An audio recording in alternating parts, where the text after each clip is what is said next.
My cousin, an ironing board, and his Italian mother. This is a story about clarifying. You see, my cousin, he's a busy professional, and occasionally his mother comes to visit him. And being the good, loving Italian mother, she likes to help out doing chores. So she came along one day to do some chores for him and do some ironing. He had gone off to work. When he returned home at the end of the day, she had shown him the shirts that she had ironed that day, and they all had stains on them. And she said to him, "Your iron is old. It must be creating the stains. Please go buy a new iron." So he went off to buy a new iron. He returned that evening and gave it to her. The next day he goes off to work. She continues with the chores, doing the ironing. He comes home from work and she complains again that, "Look, the shirts, they still have stains on them. You must not have bought a good iron. Go out and buy a better iron." So my cousin, he goes out and he looks for the best iron possible. He finds a Black & Decker iron. Who knew Black & Decker made irons? I thought they only made power tools. So he comes home, proudly shows his mother the new iron. He goes off to work the next day, returns home. His mother is extremely frustrated. Still, there are stains in the shirts. And now he decides to investigate and he says, "Mom, show me what you're doing." So she takes him over to the laundry room and she begins to iron. This time, when she takes the shirt off the ironing board, there's no stain. And my cousin asks, "Well, has anything changed?" And she said, "Well, yeah, I did a load of whites in the afternoon and I did wash the ironing board cover." And suddenly they realized that it wasn't the iron at all. It was the ironing board cover that was causing the problems. You see, they realized there was a stain in the ironing board cover, and when the hot heat hit that board, it transferred the stain from the ironing board cover to the shirts. What's the point of this story? The point of the story is that sometimes the problem as it's presented to us, the problem as it's given, isn't the real problem. And if we leap to action too quickly, the solution won't work because it's not fitting the correct problem. So it's important to move from the problem as given to the problem as understood, which is one of the goals in the clarify step of the creative problem-solving process. Now, the ironing board story is actually a pretty humorous story, but here's a more serious example of the problem as given being confused with the real problem. The inability to reframe approach to warfare had serious consequences during Vietnam. You see, the US Army had a checklist of pre-approved solutions. Soldiers memorized these solutions so that they could respond quickly. The problem was designed for conventional style warfare, a problem as given, for situations that were predictable. Less effective, however, in unpredictable situations. Unpredictable situations such as insurgency, as in Iraq and in Afghanistan. This was a problem as given approach to war. In his book, Little Bets, How Breakthrough Ideas Emerge from Small Discoveries, this is what Sims said about this situation. Systems and approved solutions had become too much of a substitute for moment-to-moment creative problem solving. To effectively confront the insurgent enemies of today and the future, soldiers must be able to identify and solve unfamiliar problems, rapidly adapting to the circumstances unfolding on the ground.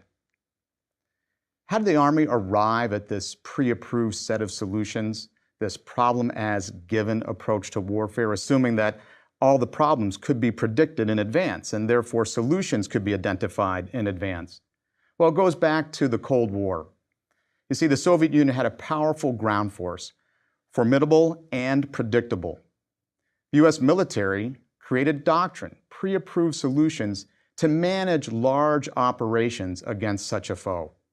The approved solutions describe precisely how to solve problems that could be predicted, that could be anticipated if such a war should occur. Sounds crazy? No, it's called management. Management is wonderful in predictable situations where you're going for efficiency and attempting to be methodical. But when situations change, when they're unpredictable, then it becomes risky to stick to management practices. So it does have advantages in certain situations, but in other situations, it presents disadvantages, especially in those situations where there's novelty, as was the case in Vietnam. Robert McNamara was the Secretary of Defense during Vietnam. He was very much influenced by his past experiences, for example, as a corporate leader, as president of Ford, and during World War II, when he worked on statistical models to maximize bombing runs. He approached the Viet Cong in the same way. The problem was there weren't givens. This was true in terms of the situation in Iraq and Afghanistan. It was similarly unpredictable. So why is insurgency unpredictable? In insurgent situations, there's no central coordination. Combatants are not trained from military academies, so they're less predictable, and variables are constantly changing. Given this, Colonel Casey Haskins, head of the Department of Military Instruction at West Point, said, "Not only can we not teach approved solutions, pre-approved solutions anymore, which take, get this, roughly 2 years to approve, the truth is we don't even know all the problems." So the military has moved away from the problem as given approach, assuming that the full array of problems that will be addressed in the field could be predicted in advance. And they moved more to a problem as understood approach. So what does the counterinsurgency approach look like?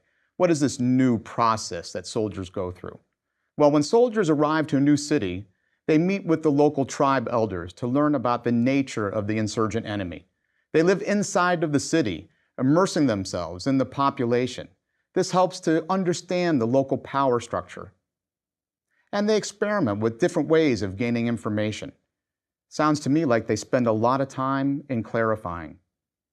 This example underscores the importance of clarify as a creative process. And it underscores the necessity to move from an assumption that all problems are given to require a diagnostic approach to problems as understood in the 21st century, because in the 21st century, there are few givens. In the last lecture, we introduced the concept of clarify. And in this step of the creative problem-solving process, we identified 3 areas of activity that we go through to clarify. First, we set our goal. We identify the direction we want to move in, the desired future state we wish to create. Then we gather data to examine the current situation, the current reality. And we use that data then to lead into the third aspect of the clarify step of the process, and that is to identify the challenges that have to be addressed in order to move to our desired goal. In this lecture, we look at advanced tools for clarifying. These are more structured approaches to problem clarification. They're helpful in moving us from the problem as given to really understanding the true nature of the problem that needs to be addressed. They will take more practice, but once learned, they're powerful. The two tools that we'll use in this lecture are called webbing and storyboarding. I'll describe the tools to you, and then I'll ask you to apply them after this lecture on 2 of your wishes or goals. So let's look at webbing. The way that webbing works is to leverage 2 fundamental questions. The first question is, why? When we ask why, it forces us to think in more abstract terms, to broaden our perspective. The second basic question in webbing is, what's stopping you? When you ask the question, what's stopping you, it forces you to take a more concrete view. So we use these 2 questions to fully scope out the problem space. We ask why to broaden our view. We ask what's stopping you to force us to look more specifically at our challenge and our problems. Let me give you an example, a very simple example. Many years ago, I was driving my youngest son to daycare. And my son asked me, "Dad, why do I have to go to daycare?" My response was, "Well, because mom and dad have to work." "Well, why do you have to work?" "Well, mom and dad need to make money." He continued to ask why. "Why do you need to make money?" "Well, we need to pay for things in our lives." "Why do you want that?" "Well, it improves the quality of our lives." "Why do you want that?" "It makes us happy." In a very short span of time, because he asked the question why 5 times, we went from driving him to daycare to suddenly talking about happiness. This is how asking the question why forces us to broaden our view. Let's look at the question, what's stopping you? And what happens when we pose this question? So let's say our initial challenge is the fact that someone is not getting to work consistently on time. They're arriving late on a regular basis. So we ask, what's stopping you from being able to arrive on time? The response might be not leaving the house on time. Well, what's stopping you from being able to leave your house on time? Well, too many responsibilities in the morning. I'm running around. Well, what's stopping you from finding ways to reduce those responsibilities? Response might be, well, I do everything. I'm not able to delegate. Well, what stops you from being able to delegate, to have others assist you in the morning? Well, I need to assign appropriate tasks to others. And what's stopping you from doing that? Well, I just haven't made a checklist. Maybe I need to make a checklist for my family and to review it and see who might be able to do which chore. By asking the question, what's stopping you, we move from our initial problem, which is not getting to work on time, to something very concrete, making a checklist. As we ask the question, what's stopping you, consecutively, we drive the response to a more concrete, action-oriented frame. So what we've done is we've used the why question and the what's stopping you, but we've moved in a way vertically. Edward de Bono talks about lateral thinking and the ability to move sideways. So in the webbing tool, we simply don't move up with why once only without exploring in a lateral fashion, nor do we do the same with what's stopping you, simply taking one line of thought and drilling down. The way to move sideways, the way to move laterally, is to tag the word else onto these 2 basic questions. So, why? Why else is this important to you? Why else is this a problem? We can do the same thing with what's stopping you. We can say, what else is stopping you? And in this fashion, we begin to spread out, fully scoping out the problem space. Remember, the goal here is to move from the problem as given, assuming that that is the issue that needs to be resolved, and to move to a problem as understood. In the webbing tool, we engage in divergent thinking. The questions help us to respond, but we need to use that mindset of divergent thinking to fully explore all the alternative ways of looking at the problem. All of the alternative challenge statements that help us to better understand our situation. Let's look at an example. This is an example from my own professional life, but I'm sure many of you can relate to this. The challenge was promotion, advancing inside of my organization, advancing to the level of full professor. So my initial problem statement, the problem as given, as it initially presented itself to me was, how might I get promoted to full professor? Now, I'm going to talk us through in a fairly methodical way because this is a structured tool. I'm going to talk us through the why and what's stopping questions, and we'll see the webbing tool unfold. So, how might I get promoted to full professor? Let's begin by asking why. Why am I interested? Why am I interested in promotion? Well, one response may be how to enhance my reputation. I'm interested in enhancing my reputation. Now notice, because we're in the clarify step of the process, we're writing our responses in the form of a challenge. It's sort of like playing Jeopardy!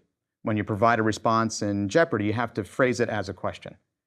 So, how might I get promoted to full professor? Well, I want to enhance my reputation. The challenge statement becomes how to enhance my reputation. Let's ask why of that challenge statement. So, why might I be interested in enhancing my reputation? Well, I know if I enhance my reputation, it'll create more opportunities for me. And the greater my reputation, the more the likelihood of creating new products, more invitations to do books and so forth, to get involved in interesting and exciting projects.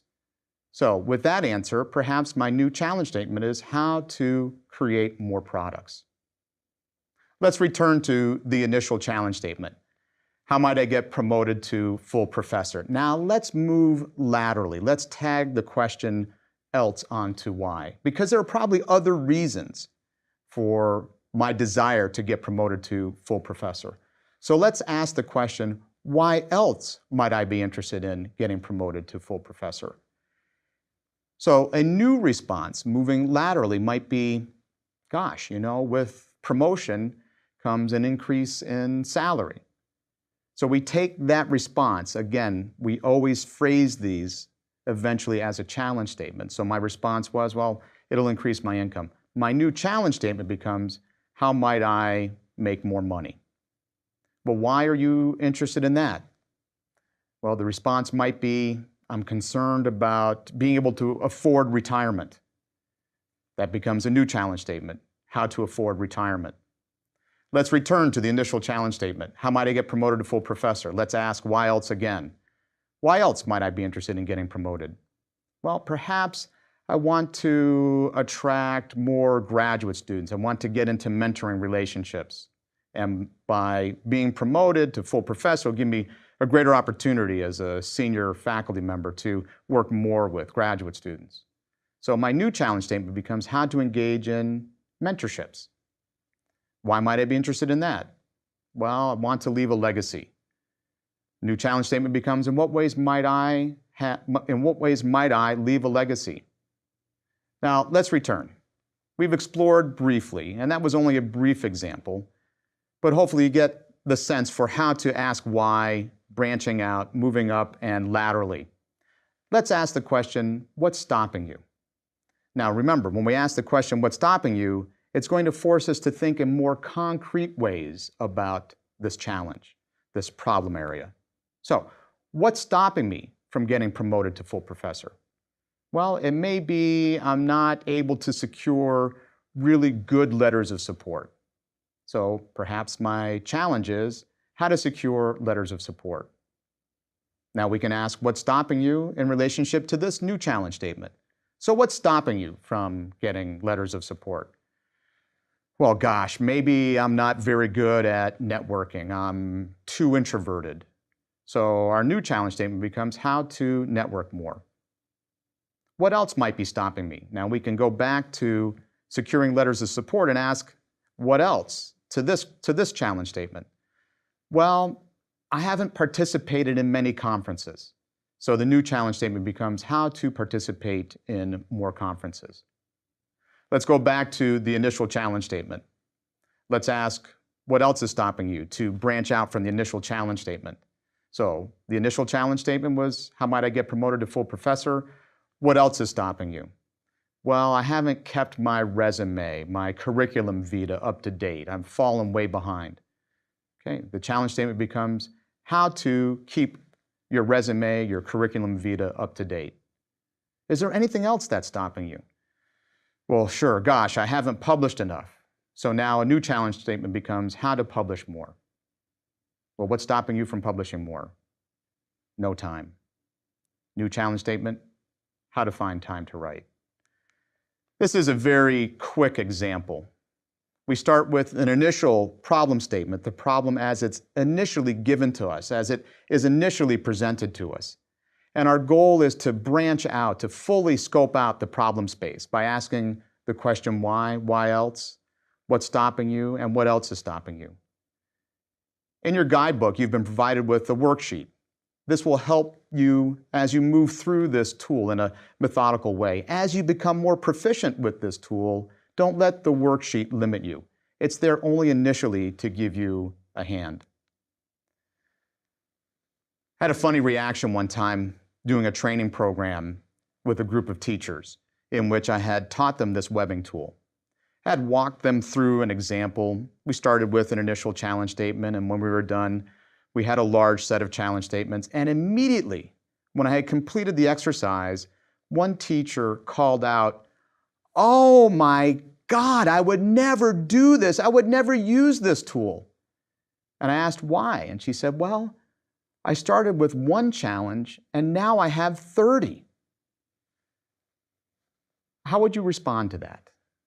Well, here's how I responded. I began to call out some of the benefits of this tool. First of all, the challenges are there. By using this tool, we're illuminating, we're revealing the full breadth of challenges related to the problem. Another benefit is that it forces you to look at the problem from different angles and different perspectives. It may uncover the true problem. In my example of getting promoted, if I had gone after the promotion, maybe that really wasn't the problem I was trying to solve. Remember, when we were doing the webbing, a different challenge statement came up. When I asked why, the challenge statement came up, well, how might I increase my income, or how might I make more money? Now, if we accepted that as the challenge statement, that opens up different possibilities and different solutions. It also gives us an order of attack.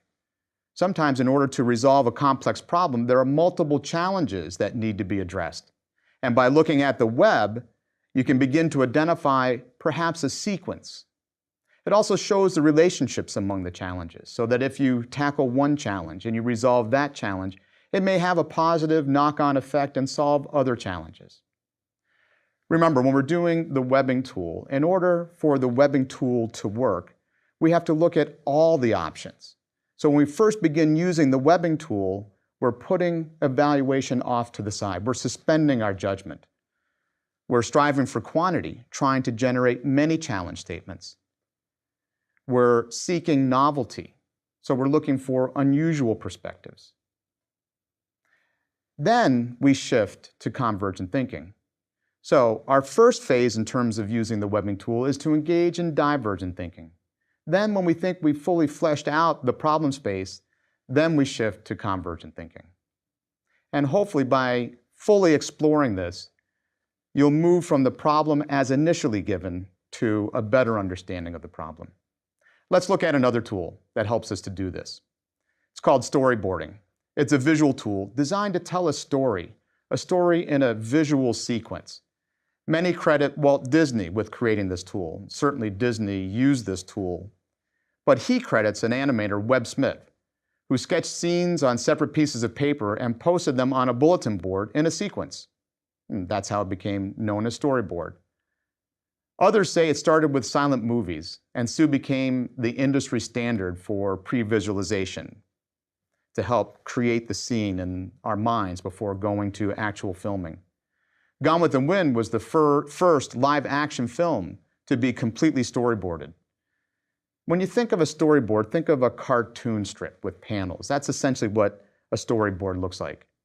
It's still in use today. In fact, it's very popular. Pixar uses literally tens of thousands of storyboards when they create their films. In order to be deliberately creative, to create wonderful animated films, and they've had a terrific track record in producing these films like A Bug's Life, Finding Nemo, Ratatouille, and Wall-E, they use storyboard to explore the possibilities, the characters, the plots, the scenes, and to identify unforeseen problems. For A Bug's Life, Pixar worked with nearly 28,000 storyboards. Finding Nemo, about 44,000. Ratatouille, almost 70,000. And with Wall-E, approximately 98,000 storyboards. So we can use storyboard to help us to clarify in the creative problem solving step. To do storyboard, you need at least 6 panels. You can have more, but usually we start with 6 panels. And your course guidebook provides you a worksheet for storyboarding. The way that storyboarding works is in the last panel, you begin by telling the end of the story. In the last panel, you draw, and this is a visual tool. I'll encourage you not to use words, but use images. We're trying to see that which we wish to create. So we start with the sixth panel. This is our desired future. This is our goal. This is our wish. In a previous lecture, I had you generate goals and wishes. Your image for what that would look like if you accomplished that goal goes into the sixth panel. Then we jump back to the first panel. And in the first panel, we draw a picture of our current reality. Relative to this goal, where are we now? What's the current situation look like? So now we have our desired future, where we wish to go, and our current reality, where we are. In a way, this is like the Robert Fritz creative tension model. How do we resolve that tension? This is the desired future, our destiny. This is our current reality. We fill in the panels in between. We resolve the tension by identifying the challenges that we have to address in order to get to our goal. So in the 4 panels in between the desired future and the current reality, in sequence, we draw images of the milestones we have to hit. And in this way, we start to tell the story from the beginning, the middle, and the end. This mirrors the clarify step of the process because our desired future is our goal.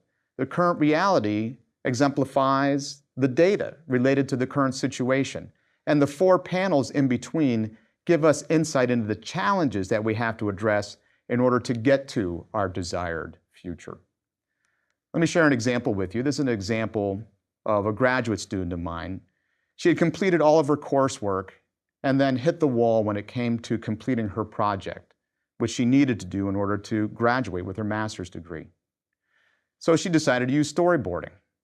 She drew a picture in the desired future state, that 6th and last panel, of what she wanted her future to look like, her graduation day. She drew an image of herself in her cap and gown, and then an image moving forward into the future, had a sense of celebration to it. So that set the goal, her desired future. Next step in storyboard, go back to the current reality, the current situation. Here, she felt a great deal of frustration. She felt incredible pressure by time. She had a writer's block. She was frustrated with the space in her home in terms of being able to write. So her image reflected all of this frustration. Next step in storyboarding, if you recall, is to then fill in the panels in between the direction you want to move in, the goal you want to attain, and where you are today. So her 4 panels were, the first, to create space in her home for dedicated writing. So she took over a room. She identified that room and she drew a picture of what that would look like, a place where she would be uninterrupted. Then in the next panel, she had an image of her first submission of her draft master's project. In the next panel, she drew an image of herself being able to be patient, because that was one of her issues, is that she was rushing to go forward, and she was uncomfortable with feedback and was a little uncertain with feedback. And so she wanted to practice patience while going through this revision process, because she recognized that it wouldn't be just one draft, but there would probably be multiple drafts. So she drew an image of herself being patient through this process. And then in the 4th panel, that 4th milestone, she drew a picture of the committee congratulating her master's project being approved by her master's project committee. So this is an example of storyboarding. What are some ways I've used storyboarding? Well, I've used it for personal goal setting. I use it quite often with strategic planning with teams. And the way I use it with teams is I have individuals draw their desired future in terms of the organization or the unit that they're in. I have them draw their current reality and the milestones that they have to hit in order to move from their current reality to the goals that they have for the team or their organization. And then we compare our storyboards and we create one master storyboard by synthesizing the team members into one organizational storyboard. We then convert this into a strategic plan. I've used it with my kids. Before they entered high school, I used Storyboard with them so that they could picture for themselves what they wanted to get out of their high school experience. Other applications include planning a presentation, writing a book. In fact, it's becoming increasingly more popular among novelists to storyboard before they write a book. It can be used for planning a trip or laying out a project. So let's look at how we might apply these tools, webbing and storyboarding. And what I'd like you to do is I'd like you to practice. These are more advanced tools and they do require practice to develop proficiency. I'd like you to apply webbing to one of your goals. We've identified goals and wishes in an earlier lecture.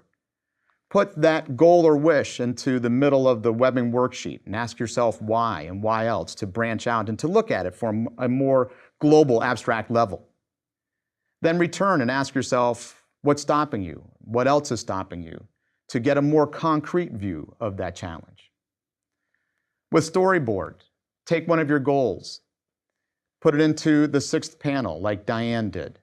Create an image for what that future will look like if you accomplished it, and then complete the storyboard.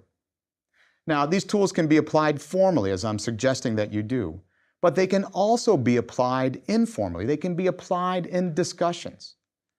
For example, a coworker comes to you and says, gosh, I'm having a really difficult time with project X. Well, you can facilitate that coworker's thinking by asking, well, what's stopping you? And what else is stopping you? And in this way, you can give them some insight into the challenges that they need to specifically address in order to move forward.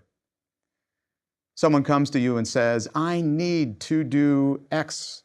I need to get a new boyfriend. I need a new job. I need to move. I need to make more money. Well, you can ask the question, why? To get them to think about different issues that they might want to solve before they leap to a solution, such as getting a new job, new boyfriend, or finding ways to make money in other ways. So the storyboard doesn't need to be so formal. Before a recent trip, I used Storyboard to map out my movements over the day to make sure that I didn't miss anything that was important that I needed to do and to prepare for this trip. Perhaps Charles Darwin was the ultimate clarifier. While sailing on the HMS Beagle, he diligently stuffed his mind full of facts, poring over books on geology, and maintaining meticulous notes. It took him years to form his ideas about evolution. In fact, he said, after 5 years of work, I allowed myself to speculate on the subject. After the voyage, he continued to work some 20 years on his theory of evolution. Recall, high clarifiers may suffer from analysis paralysis and may delay moving forward.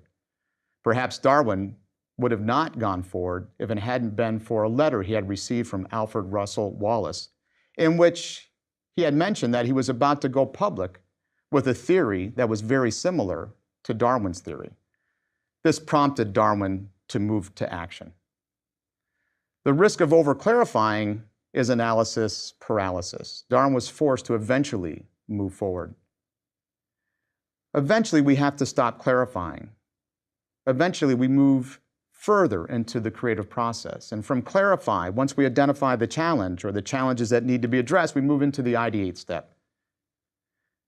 In our next lecture, we begin to do exactly this. We move from clarify into idea generation.